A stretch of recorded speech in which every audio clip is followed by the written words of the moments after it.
Hello दोस्तों, मैं हूँ शिवाजी देवनाथ। फिर से आ चुका हूँ एक नया ट्यूटोरियल के साथ। ये टॉपिक है एक फ्रेमवर्क जो कि लारावेल का एक माइक्रो फ्रेमवर्क है। और आज के डेट में हम लोग जब भी किसी भी तरह का एप्लीकेशन डेवलपमेंट करना चाहते हैं तो हमेशा हम लोगों को एप्लीकेशन डेवलपमेंट करने के टाइम पे जरूरत पड़ता है एपीआई सर्विसेज।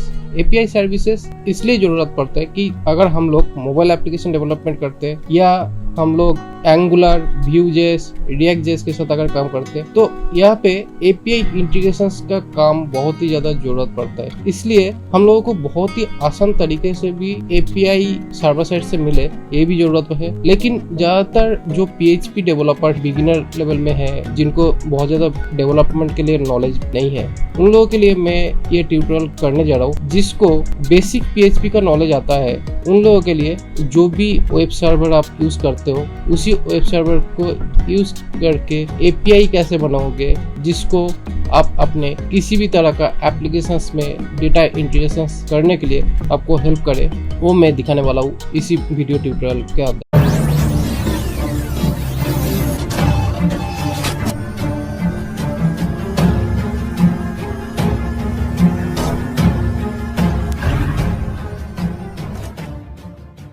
तो यह लुमेन माइक्रो फ्रेमवर्क जो बहुत ही ज्यादा स्मॉलेस्ट फ्रेमवर्क है, लारावेल ये प्रोवाइड करता है ये फ्रेमवर्क को। तो अभी इसके डॉक्यूमेंटेशन पे जाते हैं। यहाँ पे आपको मिलता है ये सिंटैक्स। इसके लिए मेनली जो एकदम बिगिनर लेवल में है, जिनको कंपोजर क्या है उसके बारे में पता नहीं है, तो उनके लिए मैं एक बार दिखा देता हूँ। getcomposer.org बोलकर ये एक साइट होता है। इस साइट में जाके आपको कंपोजर डाउनलोड करना होगा। आपके जो भी ऑपरेटिंग सिस्टम आप यूज करते हैं उसी सिस्टम के हिसाब से आपको डाउनलोड्स पे जाने के बाद सेटिंग्स मिलेगा। अदरवाइज आपको PHP अगर ग्लोबली इंस्टॉल्ड है तब पर भी आप ये कमांड यूज करके ये कंपोजर इंस्टॉल कर सकते हैं। तो कंपोजर क्या है, कैसे काम करता है, वो बाद में बात करूंगा क्योंकि उसके लिए एक अलग से वीडियो बन सकता है। तो इसी कंपोजर जो कमांड है, इस कंपोजर कमांड को यूज करके लुमेन का जो ऐप है, इस ऐप का स्ट्रक्चर को डाउनलोड करेंगे। ये जो ऑप्शन है इसको कॉपी किया। कॉपी करने के बाद मैं विजुअल स्टूडियो कोड में आ चुका हूँ। मेरा इस वर्कस्पेस में जाके राइट क्लिक करके यहाँ पे ओपन इंटीग्रेटेड टर्मिनल यहाँ पे क्रिएट किया। यहाँ पे मैं पेस्ट किया। तो पेस्ट करने के बाद यहाँ पे ब्लॉग बोलकर एक्चुअली प्रोजेक्ट नेम दिखा रहा है, तो अभी ब्लॉग ही रखता हूँ। तो इसको एंटर करता हूँ। तो ये एक्चुअली अभी इंस्टॉल हो चुका है और यहाँ पे ब्लॉग बोलकर फाइल स्ट्रक्चर आ चुका है। ठीक है, तो ये जो फाइल स्ट्रक्चर आ गया है, इसी के अंदर से हम लोग की जो ऐप है वो लॉन्च करना होगा। उसके लिए यहाँ पे cd blog ब्लॉग बोलकर यहाँ पे एंटर करना होगा। यहाँ पे और एक लाइन का कमांड है। अगर आपके पास PHP आपके सिस्टम में इनेबल होना चाहिए, तो अगर आप ऐसे PHP स्पेस -v करोगे तो आपके जो PHP एनवायरनमेंट है वो इनेबल होना चाहिए आपके सिस्टम पे, तब जाके आप ये कमांड को डायरेक्टली यूज कर सकते हो स्टार्ट करने के लिए। यहाँ पे इसको स्टार्ट कर दिया। जो लुमेन जो सर्वर है वो डायरेक्टली यहाँ पे आ चुका है। ठीक है, तो यहाँ पे जो आउटपुट आया है, ये आउटपुट आया है बेसिकली जब स्टार्ट हुआ एक्चुअली पब्लिक फोल्डर के अंदर से, index.php के अंदर से। लेकिन ये जो PHP के जो अंदर से आया, इसके बाद यहाँ पे मैंने राउट्स में जाता हूँ। राउट्स में जाके यहाँ पे web.php यहाँ पे जाके हम लोग का जो ऐप वर्जन है लुमेन का, उस वर्जन को यहाँ पे दिखा रहा है। तो अभी यहाँ पे अपने हिसाब से यहाँ पे सेट करता हूँ। तो यहाँ पे राउटर लिंक सेट करना है। राउटर लिंक मीन्स जिस URL के अंदर हम लोगों के पेज को ओपन करना है। तो पहला लिंक होना चाहिए होम। तो यहाँ पे होम लिंक को ओपन करने के लिए, होम बेसिकली क्या होता है, जो इंडेक्स पेज जो होता है, इंडेक्स लिंक, उसी को यहाँ पे पॉइंट आउट करने के लिए इस होम लिंक के अंदर आउटपुट मिल सकते हैं। तो यहाँ पे रिटर्न करके मैं लिख देता हूँ माई लुमेन ऐप। ये जो था ये चेंज होके माई लुमेन ऐप ये दिख रहा है। यहाँ पे मैं अगर किसी भी तरह का दूसरे सर्वर का जैसे अगर एपीआई दिखाना चाहता हूँ, लाइक JSON प्लेस होल्डर का साइट, तो आपको यहाँ से कुछ डेमो डेटा मिलता है जो सर्वर रेस्पेक्टिव यूज करते हैं। तो मतलब बेसिकली क्या हुआ, यहाँ पे जो डमी डेटा है, इस डमी डेटा को यूज करके आप अपने एप्लीकेशंस का जो इंटरफेस है वो आप बनाते होगे। ये बेसिकली JSON प्रॉपर्टी है, मतलब JSON में जो डेटा मिलता है सर्वर साइड से वो यहाँ पे दिया हुआ है। ये इस तरह दिख रहा है क्योंकि मेरे यहाँ पे एक ब्राउजर प्लगइन्स भरा हुआ है जिसकी वजह से ये ऐसे दिख रहा है। इसके लिए एक प्लगइन्स होता है जेसन व्यूअर बोलकर, जो आप अपने ब्राउजर पे इंस्टॉल कर सकते हो। इसी चीज को अगर हम लोग बेसिक PHP को यूज करके करते हैं तो इसको बहुत ही ज्यादा मेहनत करना पड़ता है, बट हम लोग यहाँ पे लुमेन फ्रेमवर्क इसलिए यूज किए कि ये काम थोड़ा आसानी से हो जाए। इस काम को अभी बहुत ही आसानी से होने के लिए सिंपली इस तरह लिख दिया। ये बेसिकली एरे के हिसाब से यहाँ पे डिफाइन किया गया, जो एसोसिएटिव एरे है, यहाँ पे की वैल्यू पेयरिंग में डेटा मिलता है। तो यहाँ पे की ऐप अंडरस्कोर नेम बोलकर यहाँ पे ऐप नेम डाला और उस ऐप नेम का वैल्यू जो है वो यहाँ पे माई लुमेन ऐप इस तरह मैं दिखाना चाहता हूँ जेसन फील्ड के थ्रू। तुरंत हम लोगों का जो आउटपुट था वो जेसन फील्ड में आउटपुट मिल चुका है। ऐसे ही होता है बेसिकली बेसिक माइक्रो सर्विस जो ऐप हम लोग बनाते हैं वो कुछ इस तरह कर पाते हैं और ये काफी आसानी से हो जाता है। यही है बेसिक API बनाने का प्रोसीड्यूर। बट जब हम लोग एक एप्लीकेशन बनाते हैं तो एप्लीकेशन बनाने के लिए इस प्रोसेस के बावजूद हम लोगों को बहुत सारी चीजें यहाँ पे यूज करने की जरूरत पड़ सकता है। जैसे कि एक ऐप में जैसे हम लोग एक आर्टिकल के ऊपर अगर काम करना चाहते हैं, जो लोग लारावेल जानते हैं तो वो लोग बोलेंगे कि लारावेल में भी तो ऐसे ही होता है, बट लारावेल और इसमें थोड़ा अंतर है क्योंकि लारावेल बहुत ज्यादा लार्जर फ्रेमवर्क के लिए यूज होता है, लार्जर एप्लीकेशंस के लिए यूज होता है, बट ये लार्जर एप्लीकेशंस के लिए यूज नहीं है। इसका मेन पर्पस API बनाना, और API बनाने के लिए जितना फीचर्स इसके अंदर जरूरत है वही यहाँ पे है, इससे ज्यादा इसमें है नहीं। यहाँ पे जब हम लोग एक एप्लीकेशंस बनाने के लिए यहाँ पे कुछ मॉडल और माइग्रेशंस की जरूरत पड़ता है, जो कि हम लोग डेटाबेस टेबल को क्रिएट कर सकते हैं। तो डेटाबेस टेबल को क्रिएट करने के लिए मैंने यहाँ पे MySQL वर्कबेंच यूज करता हूँ MySQL सर्वर के साथ डेटाबेस कनेक्टिविटी करने के लिए। तो यहाँ पे मेरा MySQL डेटाबेस सर्वर के साथ मैं कनेक्टिविटी करना चाह रहा हूँ। यहाँ पे राइट क्लिक करके यहाँ पे क्रिएट स्कीमा में जाके प्रोजेक्ट लुमेन यूज कर रहा हूँ डेटाबेस नेम, क्योंकि एक्चुअली लुमेन फ्रेमवर्क के साथ ही काम कर रहे हैं तो इसलिए मैंने लुमेन लिख दिया। आप अपने हिसाब से अपना प्रोजेक्ट का नाम लिखना। तो अभी यहाँ पे जो लुमेन है ये इसको सेटअप हम लोग यहाँ पे करेंगे। तो यहाँ पे डेटाबेस नेम लुमेन डाल दिए, उसके बाद यहाँ पे यूजर नेम रूट डालेंगे और पासवर्ड मेरा बाय डिफॉल्ट पासवर्ड ही है। तो यहाँ पे टाइम जोन है एशिया कोलकाता, और यहाँ पे एक सॉल्टेड की यूज करना है। तो यहाँ पे रैंडम नंबर यूज कर सकते हैं जो कि डेटाबेस सिक्योर करने का काम करेगा। तो ये हो गया डेटाबेस के कनेक्टिविटी प्रोसेस। ये जो आर्टिसन कॉमन लाइन टूल है ये PHP का आर्टिसन कॉमन लाइन टूल है, तो इसलिए यहाँ पे PHP कॉमन लाइन एनेबल होना चाहिए। उसके बाद आर्टिसन करके यहाँ पे एक बार इंटर करके देखना होगा। तो PHP आर्टिसन करेंगे तो यहाँ पे बहुत अलग अलग तरीके का ऑप्शंस दिखेगा। तो यहाँ पे डेटाबेस माइग्रेशन क्रिएट करना पड़ेगा, क्योंकि डेटाबेस टेबल क्रिएट अगर नहीं होगा तो हम लोग अपना जो डेटा इनपुट आउटपुट का जो काम है वो नहीं कर पाएंगे। तो इसलिए डेटाबेस आउटपुट का काम करना होगा। तो इसीलिए यहाँ पे मेक माइग्रेशन करके मैं यहाँ पे नाम देता हूँ क्रिएट आर्टिकल्स TADLE।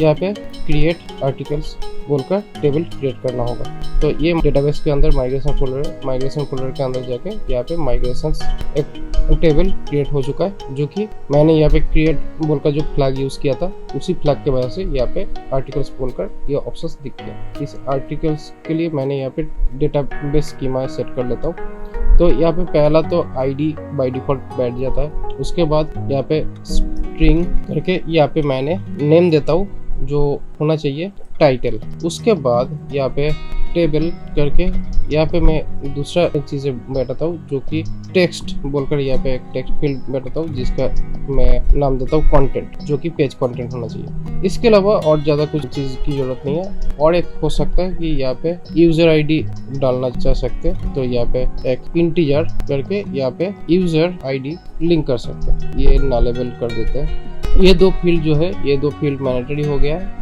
कि ये दो फील्ड को यूज करना पड़ेगा, बट यूजर ID नालेबल हो सकता है कि कोई यूजर अननोन यूजर भी हो सकता है जो पहले से रजिस्टर्ड है नहीं। बट जब मैंने यहाँ पे यूजर ID लिखा तो डेफिनेटली मुझे एक यूजर का भी जरूरत पड़ सकता है। तो इसलिए यहाँ पे मैं यूजर टेबल क्रिएट बोलकर यहाँ पे और एक टेबल क्रिएट कर लेता हूँ यूजर्स।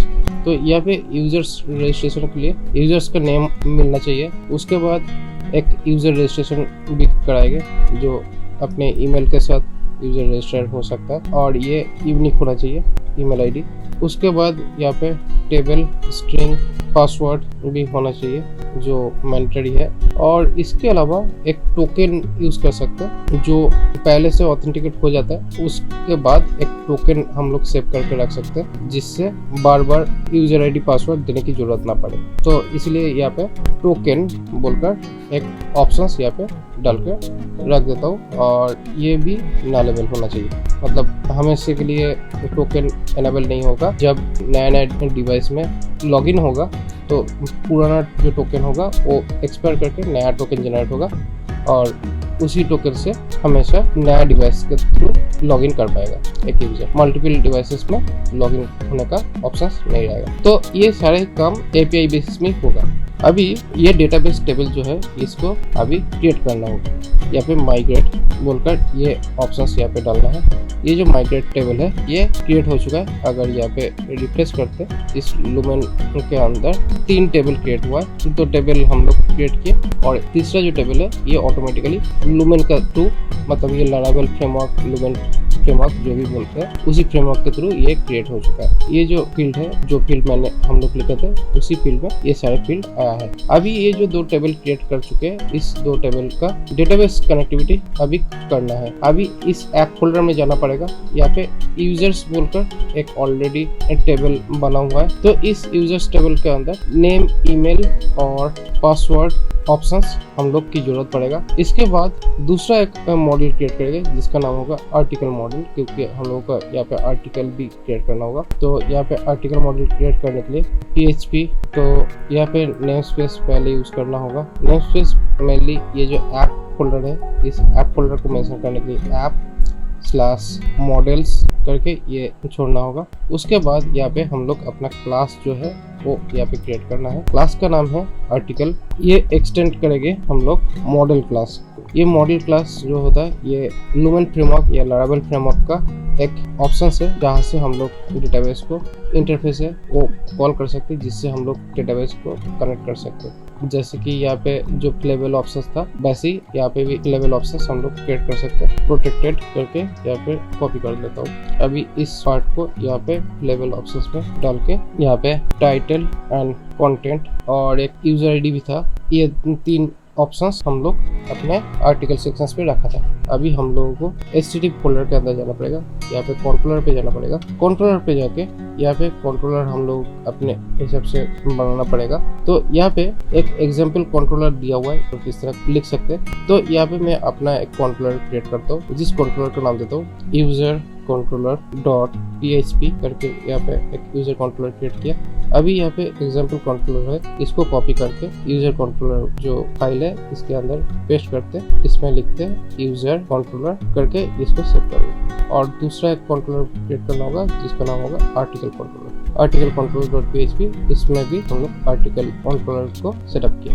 ये जो 2 कंट्रोलर है, इस 2 कंट्रोलर को अभी कनेक्ट करना है डेटाबेस के साथ, जहाँ से हम लोग डेटाबेस एक्सेस करके कुछ डेटा हम लोग दिखा सकें। पहला चीज ये है कि यहाँ पे कुछ यूजर रजिस्ट्रेशन करना होगा। यूजर रजिस्ट्रेशन करने के लिए यहाँ पे एक फंक्शन यूज कर सकते हैं जिसका पब्लिक फंक्शन रजिस्टर बोलकर यहाँ पे एक ऑप्शन हम लोग यहाँ पे यूज कर सकते हैं। यहाँ पे रिटर्न करेंगे जो भी यूजर हम लोगों को यहाँ पे क्रिएट होगा।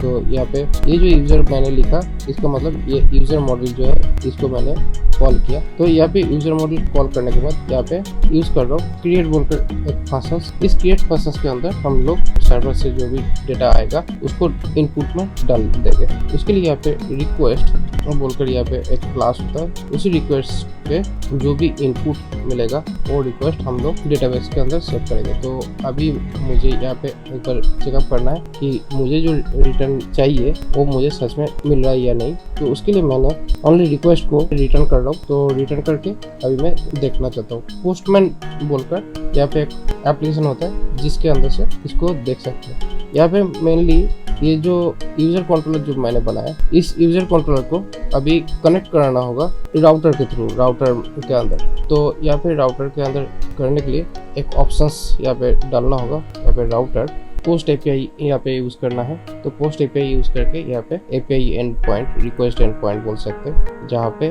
डेटा हम लोग पुट करेंगे। तो यहाँ पे डेटा पुट जो होगा उसके लिए यूआरएल नेम यूज करेंगे। यहाँ पे यूजर्स बोलकर यहाँ पे कंट्रोलर नेम जो है वो डालेंगे यूजर controller@register। इसको यहाँ पे डालना है, तब जाके हम लोगों को यहाँ पे आउटपुट मिल सकता है। इसको आसान तरीके से ये कर सकते हैं कि यहाँ पे इस तरह का ब्रैकेट यूज ना करके इस तरह यहाँ पे लिख सकते हैं, तो भी ये काम करेगा। अभी देखते हैं यहाँ पे जो पोस्ट करने वाला जो ऑप्शन है वो यहाँ पे पोस्ट करके देखना चाहते हैं। तो यहाँ पे API रजिस्टर है। अभी यहाँ पे हम लोग कुछ पैरामीटर डेटा भेजेगा। तो पैरामीटर जो डेटा जाता है वो बेसिकली बॉडी से जाता है डेटा, और जो डेटा होता है वो मेनली फॉर्म डेटा होता है। तो फॉर्म डेटा में कुछ की वैल्यू पेयरिंग में डेटा जाता है। तो यहाँ पे की है नेम, जैसे कि मैं अपना नाम डाल देता हूँ शिवाजी, और ईमेल shivaji@abc.com। उसके बाद हम लोग पासवर्ड डाल सकते हैं passw। तो ये है एक्चुअली हम लोगों का ऑथेंटिकेशन डेटा जो कि सर्वर में डालना होगा। यहाँ पे हम बोला कि यहाँ पे जो आउटपुट मिला प्रीव्यू अगर देखा जाए तो इस तरह का प्रीव्यू मिला। तो यहाँ पे जो डेटाबेस कनेक्टिविटी नहीं हो पा रहा था, इसका एक्चुअल प्रॉब्लम ये है कि डेटाबेस कनेक्टिविटी को ठीक करने के लिए यहाँ पे बूटस्ट्रैप बोलकर एक ऑप्शन है, जहाँ पे ऊपर में स्क्रॉल अप करके ये जो 2 लाइन है, इस 2 लाइन को अनकमेंट करना पड़ेगा, तब जाके इस प्रॉब्लम का सॉल्व हो सकता है।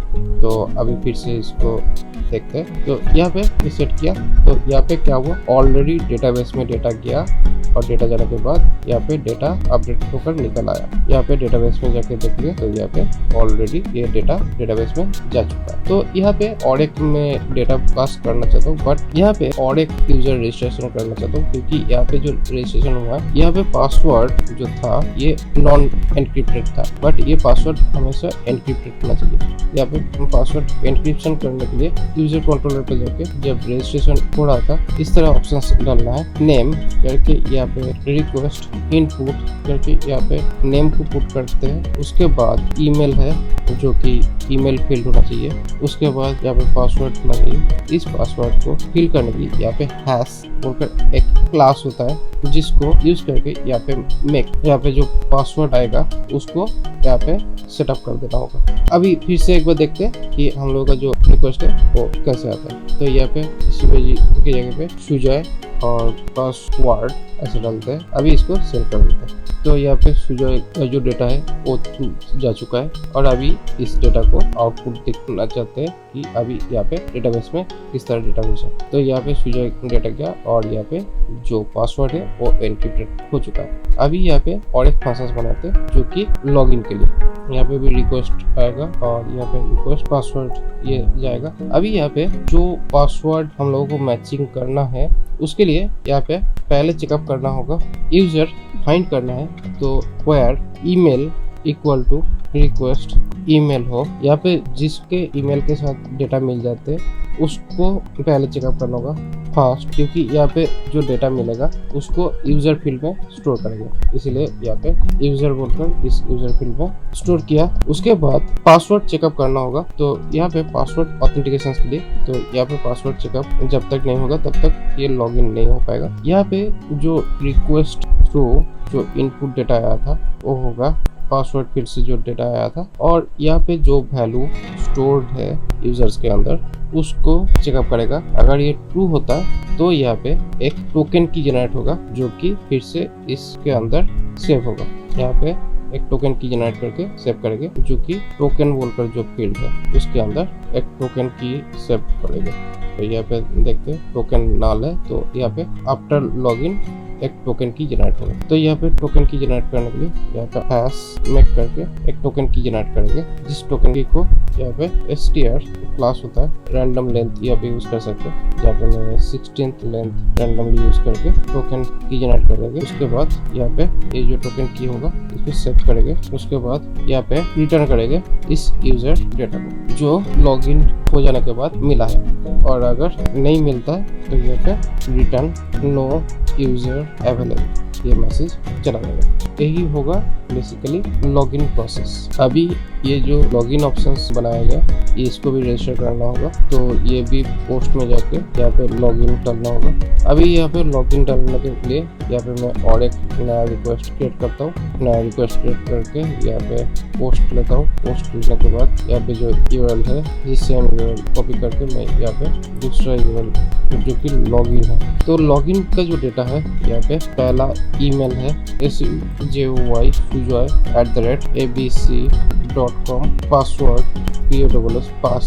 एक्चुअली ये बॉडी में जाएगा और बॉडी में फॉर्म डेटा के हिसाब से जाएगा। फिर से मुझे एक बार लिखना होगा ईमेल sujoy@abc.com और पासवर्ड अभी के लिए पास देता हूँ, जिससे ये मैच करेगा नहीं तो यहाँ पे एरर मैसेज आएगा। पहले नो यूजर अवेलेबल दिखा है ना, लेकिन जब यहाँ पे पासवर्ड मैच कर जाएगा यूजर आईडी और पासवर्ड, तब क्या होगा यहाँ पे वैल्यू निकल आएगा विथ टोकन की के साथ। ये जो टोकन की होता है ये टोकन की यूजर एंड पे सेव करके रखना पड़ता है। जब फर्दर लॉगिन करने की कोशिश करेंगे ईमेल आईडी और पासवर्ड देने की जरूरत नहीं है, डायरेक्ट टोकन की से यूनिक टोकन की से यूजर लॉगिन कर सकता है।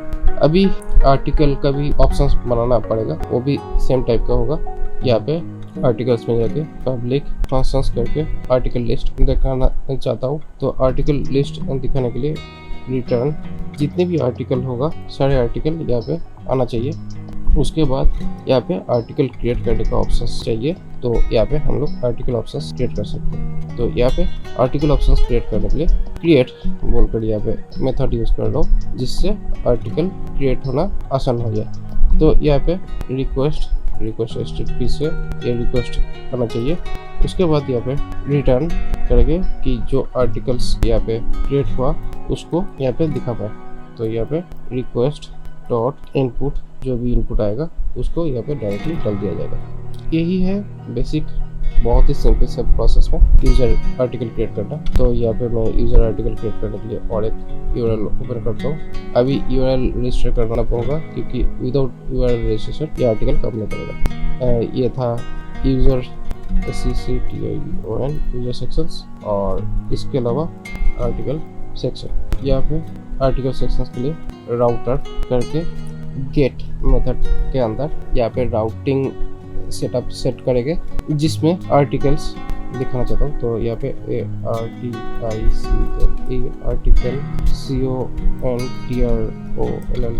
controller @list, क्योंकि जितने भी आर्टिकल्स था वो सारे आर्टिकल लिस्ट यहाँ पे दिख जाए।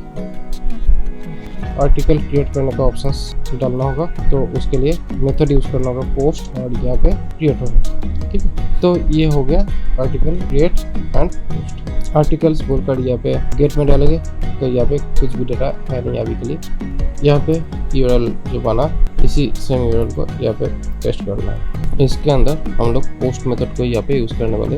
पोस्ट मेथड यूज करके डेटा पोस्ट होगा, तो यहाँ पे भी डेटा जो होगा वो फॉर्म डेटा जाएगा। तो यहाँ पे जो रिक्वेस्ट डेटा सबमिट होगा, यहाँ पे title this is the first content, उसके बाद कंटेंट होगा दिस इज द कंटेंट, यहाँ पे यूजर आईडी ये होगा एक।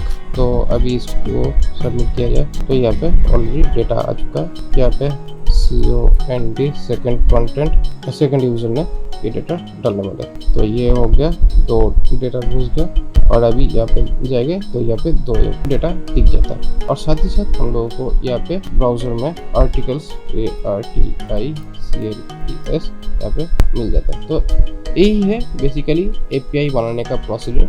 अगर आप चाहते हो कि इस तरह एप्लीकेशन बनाने का लाइव ट्रेनिंग लेना चाहते हो, डिस्क्रिप्शन में दिया हुआ लिंक पे जाके आप कांटेक्ट कर सकते हो हम लोगों के साथ। अगर आप नए हो तो जल्दी जल्दी आप इसको सब्सक्राइब कर लेना मेरे चैनल को। ऐसे ही मैं अलग अलग सॉफ्टवेयर डेवलपमेंट का तरीके को लेकर मैं बहुत ही जल्द आएंगे।